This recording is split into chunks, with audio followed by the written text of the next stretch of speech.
ካሚኮ የእኩለ ቀን ስፖርት ዘገባዎች ጀምረዋል። መለሰ ግዛቸው ደግሞ አብሬያችሁ ቆይታ አደርጋለሁ። የኢትዮጵያ ፕሪሚየር ሊግ 16ኛ ሳምንት ጨዋታዎች መደረጋቸውን ቀጥለዋል። ትናንት 4 ጨዋታዎች ሲከናወኑ 3ቱ በመሸናነፍ ተጠናቀዋል። አዳማ ላይ በተደረጉ ጨዋታዎች ሐዋሳ ከተማና አዳማ ከተማ ተጋጣሚዎቻቸውን አሸንፈዋል። አዳማ ከተማ የ2016ቱን ሻምፒዮን ንግድ ባንክ 3-2 ረትቷል። ከተሸነፉ 5 ጨዋታዎች የተሻገሩት አዳማ ከተማዎች ደረጃቸውንም ወደ 5ኛ ከፍ አድርገዋል። ንግድ ባንክ ደግሞ ከ3 ነጥብ ጋር ከተገናኘ 4 ጨዋታዎች አልፈውታል። ሐዋሳ ከተማ ደግሞ ዘንድሮ ያደገውና የውድድሩ ክስተት የተባለውን ነገሌ አርሲን 2-0 ረትቷል። ነገሌ አርሲ ከ4 ጨዋታ የድል ጉዞና አንዳቻ ውጤት በኋላ እጅ ሰጥቷል። ለሐይቆቹ ሽመልስ በቀልና ተባረክ ሄፎሞ ግቦችን ባስቆጠሩበት ጨዋታ ሐዋሳም ወደ 2ኛ ደረጃ ከፍ ብሏል። አዲስ አበባ ላይ 2 ጨዋታዎች ናቸው የተከናወኑት። ወልዋሎ ከሸገር ከተማ ጋር 1-1 ተለያይቷል። ለሸገር ከተማ ሄኖክ አዱኛ፣ ለወልዋሎ ደግሞ ኮንኮኒ ሀፊዝ ግቦችን አስቆጥሯል። ወልዋሎ 5ኛ ተከታታይ አቻ ውጤት ቢያስመዘግብም ከወራጅ ቀጠናው ግን መውጣት አልቻለም። ሸገር ከተማ ዘንድሮ ሊጉን ቢቀላቀልም ጠንካራ አጀማመር ነበረው። አሁን ግን በ8 ጨዋታዎች ማሸነፍ አልቻለም። በሌላ የትናንት ጨዋታ ምድረገነት ሽሬ አርባ ምንጭ ከተማን 1-0 አሸንፏል። ዛሬ በሊጉ 3 ጨዋታዎች ይከናወናሉ። በቡና ደርቢ የሊጉ መሪ ሲዳማ ቡና ከኢትዮጵያ ቡና ይጫወታሉ። ጨዋታው ሲዳማ ቡና መሪነቱን ለማጠናከር፣ ኢትዮጵያ ቡና ደግሞ ከሊጉ አጋማሽ ከፍ ለማለት አስፈላጊ መርሃ ግብር ነው። መቻል ከቅዱስ ጊዮርጊስና ድሬዳዋ ከመድን ሌሎች የዛሬ ጨዋታዎች ናቸው።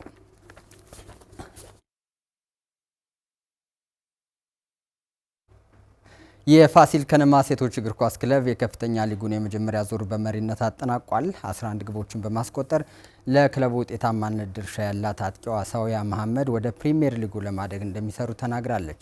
የተጫዋቿን ሀሳብ ተከታትለን እንመለስ።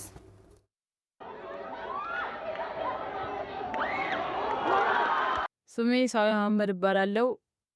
የአሶሳ ልጅ ነኝ። ከ2015 ጀምሮ በፋሲል ከነማ ሴቶች ቡድን እየተጫወትኩ እገኛለሁ። ያው ቡድኑ እንደ ቡድን ጥሩ ስኬት እያሳለፈ የሚገኝበት እንደገና ከ12 ጨዋታ 1 በመሸነፍ ደረጃውን አሻሽሎ 1ኛ ላይ በመቀመጥ እንገኛለን። ጥሩ ጊዜ እያሳለፍኩ እገኛለሁ። ለቲማችንም 11 ግቦችን አምጥቻለሁ። የጓደኞቼም ጥረት እንዳለበት ሆኖ ቀጣይ ከዚህ የተሻለ ቲሙንም ሻምፒዮን አድርገን የቻልኩትን አደርጋለሁ።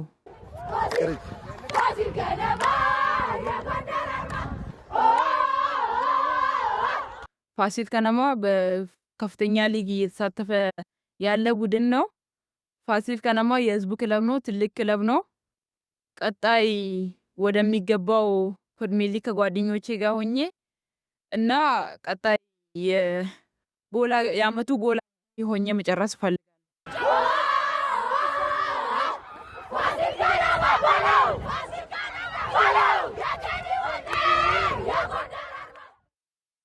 በየክልሎች የተቋቋሙ የብስክሌት ፌዴሬሽኖች ክለቦችን ለማቋቋም መስራት እንዳለባቸው የኢትዮጵያ ብስክሌት ፌዴሬሽን ጽህፈት ቤት ኃላፊ ፍጹም ወልደአብ ተናገሩ።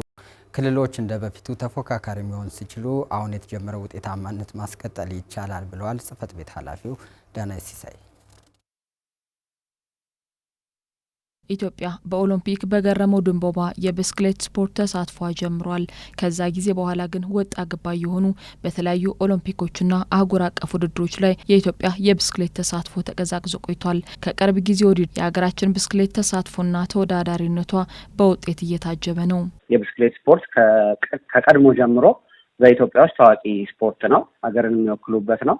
ከዛ በተጨማሪ አሁን ላይ እየመጡ ያሉ ውጤቶች ሞር ኦፍ በሴቶች ላይ ያለው ተሳትፎና ስራ እየጨመረ በመምጣቱ ሴቶች አትሌቶቻችን የተለየ ውጤት በአፍሪካ ላይ ያመጡ ነው ያሉት። ከዚህም በተጨማሪ አሁን በቅርቡ እንደ ሀገር ክልሎች ብስክሌት ስፖርት ላይ ከዚህ በፊት የነበራቸው ተፎካካሪነት ተቀዛቅዟል። ለአብነትም በአማራ ክልል ቀደምት ኢትዮጵያን በአፍሪካ የውድድር መድረክ ላይ የወከሉ ብስክሌተኞች አሁን ላይ የሉም። የኢትዮጵያ ብስክሌት ፌዴሬሽን አሁን የጀመረው የውጤታማነት ጉዞ ተጠናክሮ እንዲቀጥል ደግሞ ክልሎች ተነሳሽነታቸውን መጨመር አለባቸው ብለዋል የኢትዮጵያ ብስክሌት ፌዴሬሽን ጽህፈት ቤት ኃላፊ ፍጹም ወልደአብ። አንዳንድ ቦታዎች ላይ የመቀዛቀዝ ስሜት አለው እንጂ ብስክሌት አሁንም በትግራይም በድሬዳዋም በአዲስ አበባም በኦሮሚያም በደቡብ ላይም አሉ። በደንብ ጥሩ ተፎካካሪ የምንላቸው ልጆች አሉ። አሁንም እየሰሩ ነው። ክለቦችን ይዘውም እየሰሩ ነው። እነዚህ ክልሎች አሉት። ሞሮፍ አሁን አማራ ክልል ላይ የነበረ ብስክሌት ተቀዛቅዟል። እነ ኤደን የሚባሉ ተወዳዳሪዎች በአፍሪካ መድረክ ኢትዮጵያን ሲወክሉ የነበሩ በጣም ትልልቅ እነ ሙጬ የሚባሉ ትልልቅ ተወዳዳሪዎች ያፈራ ክልል ነው። ከክልሎች ጋር እየተነጋገርን ያለ ነው። ክለቦችን እንዲይዙ ስልጠናዎች፣ ውድድሮች እንዲኖሯቸው እንዲሳተፉ እያደረግን ያለ ነው። ያው እንግዲህ ከክለቦች እንደግፋለን። ክልሎችን በትጥቅም እየደገፍን ያለ ነው። በሙያዊ ገዛም እየደገፍን ነው። የክለቦች መመስረቻ መተዳደሪያ ደንቦችንም እየላክን ያለ ነው።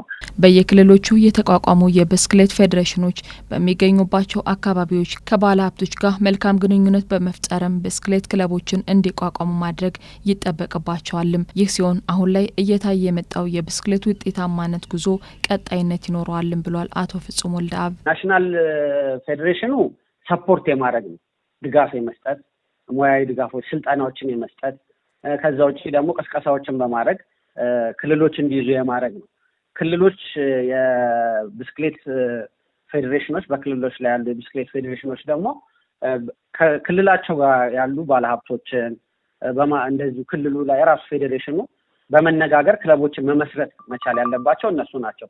ታች ድረስ ወርዶ መሰራት አለበት ብለን እናስባለን እኛ። ኢትዮጵያ በኬንያ ኢንተርኮንቲኔንታል የብስክሌት ሻምፒዮና፣ በሩዋንዳ የዓለም የብስክሌት ሻምፒዮና ላይ ውጤታማ ሆና በቅርብ ማጠናቀቋ ይታወሳል።